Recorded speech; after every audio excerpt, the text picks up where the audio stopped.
बिस्मिल्लाहिर्रहमानिर्रहीम, अस्सलाम वालेकुम। पाकिस्तान और दुनिया भर में देखने और सुनने वालों को अब्दुल कादिर का सलाम। मुल्की सियासत में गर्मा गर्मी मजीद तेज होने वाली है। इमरान खान साहब कल से पीडीएम और उनके जो एक्स्ट्राज हैं उनको टफ टाइम देने वाले हैं। जमान पार्क से बाहर निकलने का वक्त आ चुका, जिसका ऐलान अब से कुछ देर पहले इमरान खान साहब ने खुद कर दिया।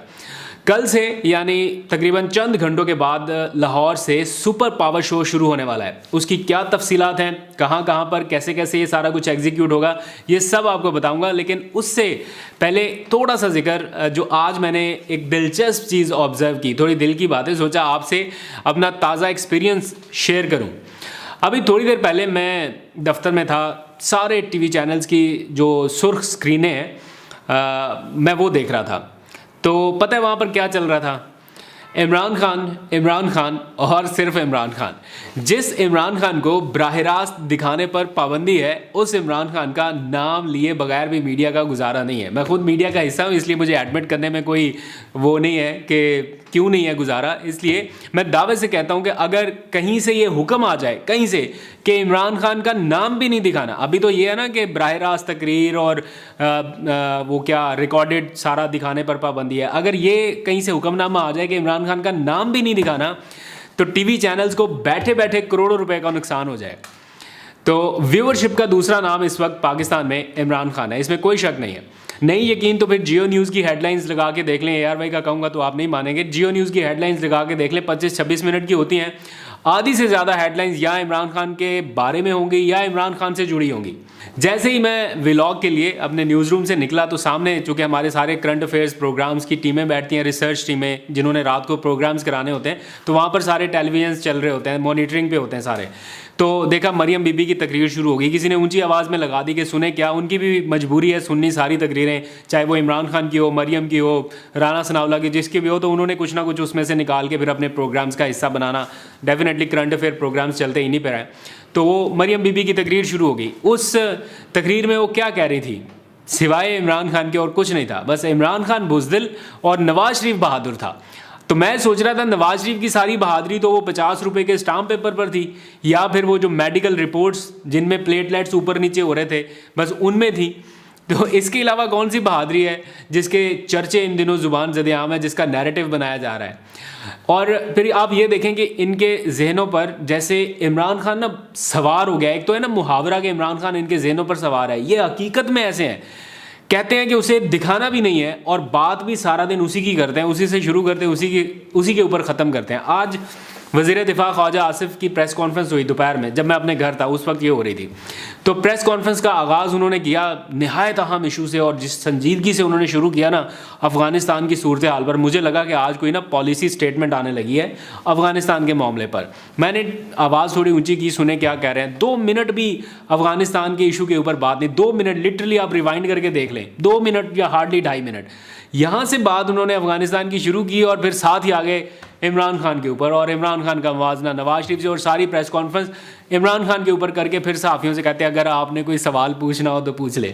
तो वो सारे करंट सिनेरियो के बारे में पूछते हैं। फिर ये आखिरी एग्जाम्पल बता के फिर मैं आपको सारा इमरान खान का शो बताना है कि क्या क्या प्लानिंग है। बड़ी दिलचस्प सूरत हाल है। मैंने पूरा दिन एक्सपीरियंस किया, मैंने सोचा आज आपको बताऊँ। मैंने देखा एक और प्रेस कॉन्फ्रेंस टीवी पर चल रही है, उसका क्लिप टीवी के ऊपर चल रहा था। 7-8 स्क्रीन्स थी, जारी बात है सारी म्यूट होती हैं, हर टाइम सबकी आवाज़ भी नहीं चल रही होती न्यूज़ रूम में। तो मैंने देखा कि टीवी म्यूट था, लेकिन उस पर एक बैठा शख्स जिसका क्लिप वो चला रहे थे, वो बड़ी दिलचस्प हरकतें कर रहा था ना। तो मैंने सोचा आपको भी दिखाऊं, तो मैंने वो क्लिप निकाला। ज़रा कॉपीराइट का डर ना होता तो मैं आवाज़ के साथ भी दिखा देता, लेकिन बिना आवाज़ के ज़रा गौर करके बताएं कि ये शख्स क्या कहना चाहता है, क्या कह रहा होगा, और कितनी फ्रस्ट्रेशन भरी हुई है इनमें, और बिना कोई आवाज़ सुने भी बता सकता है कि इनके जज्बात और एहसासात क्या हैं। और आखिरी बस लास्ट एग्जांपल, इसके बाद मेन इशू पे बात करते हैं। अभी मैं थोड़ी देर पहले कसम से अभी मैं यहाँ पे आके बैठा हूँ व्लॉग रिकॉर्ड करने, तो वज़ीर आज़म ऑफिस से ना एक मैसेज आया, जनाब वज़ीर आज़म पाकिस्तान शहबाज शरीफ साहब का ख़ुसूसी पैगाम जारी हुआ। तो मुझे लगा कि देखते हैं क्या है इस पैगाम में। तो मैंने जब देखा उसके एग्जैक्ट अल्फाज में आपको बताता हूँ, एग्जैक्ट कोट अनकोट बता रहा हूँ। इमरान खान का नाम नहीं उन्होंने लिया, लेकिन उन्होंने कहा मईशत तबाह करने वाला आज सियासी अदम इस्तेहकाम के ज़रिए इसकी बहाली रोकने की साजिशें कर रहा है। अदालत के साथ वो कर रहा है जो उसने IMF प्रोग्राम के साथ किया, अदालत के साथ वो कर रहा है जो कौमी मफादात और पाकिस्तान के दोस्त ममालिक के साथ किया, अदालत के साथ वही कर रहा है जो महंगाई की सूरत में अवाम के साथ किया। तो टिकर्स में सारे पढ़ रहा था, नाम नहीं उन्होंने लिया, इमरान खान पर तनकीद की, लेकिन ये वही वज़ीर आज़म शहबाज शरीफ हैं जिनके अपने कैबिनेट के वज़ीर दाखिला राना सनाउल्लाह के खिलाफ भी नाकाबिले ज़मानत वारंट गिरफ्तारी ना सिर्फ जारी हुए बल्कि आज की तारीख में वो बरकरार भी हैं और वो भी अदालत में पेश नहीं हुए। जो पुलिस इमरान खान के घर पहुंच गई थी वो तामील कराने के लिए वारंट, उन्हें राना सनाउल्लाह साहब नहीं मिले। DSP साहब ने अदालत में ताज़ा बयान दिया आज कि राना सनाउल्लाह को बहुत तलाश किया लेकिन वो नहीं मिले। आप अंदाज़ा लगाएं कि एक पुलिस जिनके पास सारी मालूमात रहती हैं, अगर वो उन्होंने किसी को तलाश करना हो वो कहाँ कहाँ पर छापे की सूरत में भी पहुँच जाते हैं और जहाँ से निकालना हो वो बंदे को निकाल लेते हैं। उन्हें राना सनाउल्लाह साहब नहीं मिले जो हर जगह पर एलानिया प्रेस कॉन्फ्रेंसेस कर रहे हैं। कई वो जगहों पे इफ्तिताही तकारीब में भी शरीक है जिनके बाज़ाब्ता इन्विटेशंस मीडिया को जारी होते हैं। तो अब नून लीग की रहनुमा बताएं कि राना सनाउल्लाह साहब कहाँ थे जब इमरान खान के बारे में आप बात कर रहे थे तो कह रहे थे कि वो कहीं बाथरूम में छुप गए, वो बुर्का पहन के फ़रार हो गए, इस तरह के मज़े का खेज़ बयानात आ रहे थे। तो आप बताएं कि राना सनाउल्लाह साहब कौन से वॉशरूम में थे या कौन सा बुर्का पहन के निकले थे या कौन सी वो तिलिस्माती टोपी होती है ना वो पहन के निकले गए, पुलिस को नज़र ही नहीं आए, मिले ही नहीं। तो पहले अपने वज़ीर को अदालत के सामने पेश कर लें या उनसे कहें कि वो तो पेश हो जाए, फिर इमरान खान के ऊपर भी आप बात कर लें।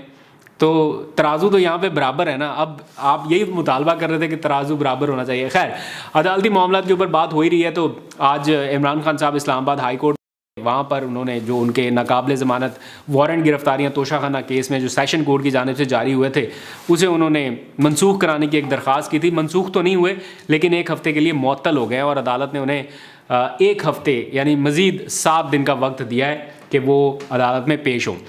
इस दौरान इमरान खान का खुद हुकूमत और इत्तेहादियों पर खौफ जो है वो बरकरार रहेगा। किस तरह से?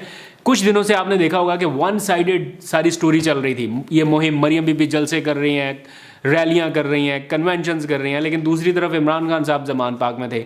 तो अब ये वन साइडेड मुहिम जो है ये ख़त्म हो रही है। अब कप्तान भी मैदान में आ चुका है। चंद घंटों बाद इंतखाबी मुहिम का एक पहला और सुपर शो लाहौर से शुरू होने जा रहा है और इमरान खान ने कुछ देर पहले ट्वीट करके इस मुकाबले का ऐलान किया है और बताया है कि ये मुकाबला है और कहा है कि कल सपहर, कोट एंड कोट बता रहा हूँ जो उनकी ट्वीट में उन्होंने लिखा कि कल सपहर एक रैली से अपनी इंतखाबी मुहिम का आगाज़ कर रहा हूँ।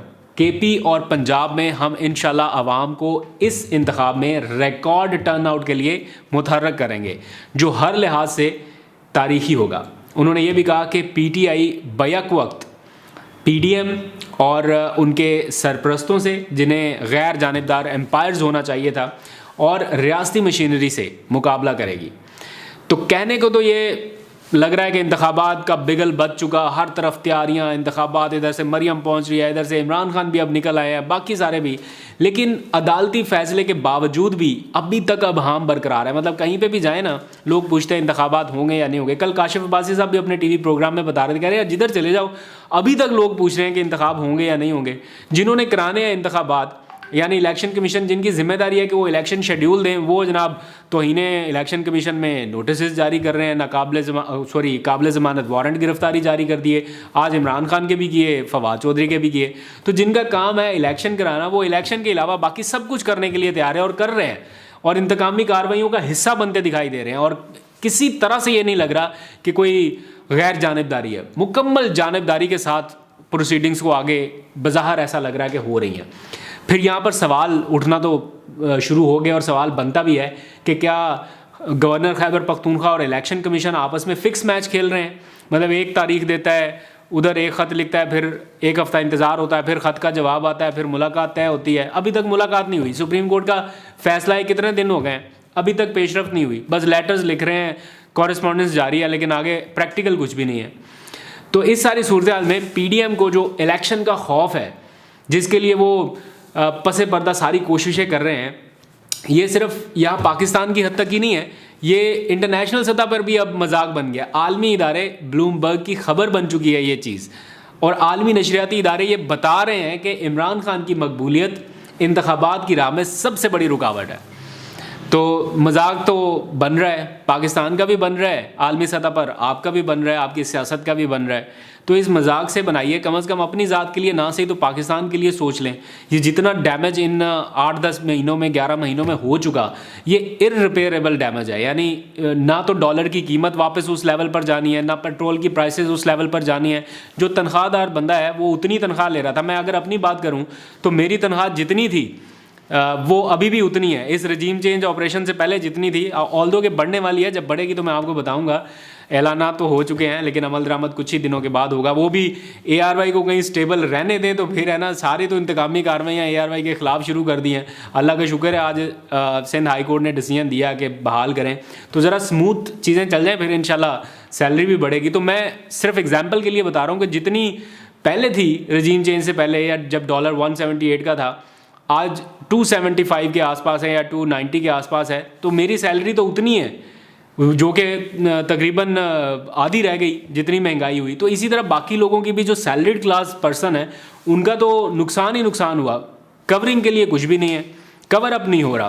तो इसलिए ये जो नुकसान हो गया है तो इसको मज़ीद बढ़ने से बचाने के लिए भी कोई इक़दाम कर लें। मुतज़ाद खबरें आ रही हैं कि किसी ने किसी को पैगाम भेजा, किसी ने कहा कि उससे मुलाकात कर ले, इस तरह की, लेकिन वो सारी खबरें बस ऐसे हवा में ही हैं। किसी ने किसी को क्या पैगाम भेजा, सारी उसकी तरदीद कर रहे हैं। तो लेट्स सी क्या अपडेट होती है, आपसे शेयर करते रहेंगे। आज तक के लिए इतना ही। कल इमरान खान का सुपर शो लाहौर से शुरू होगा, उसके बारे में आपको अपडेट करेंगे। अपना बहुत सा ख्याल रखिए। खुदा हाफिज़।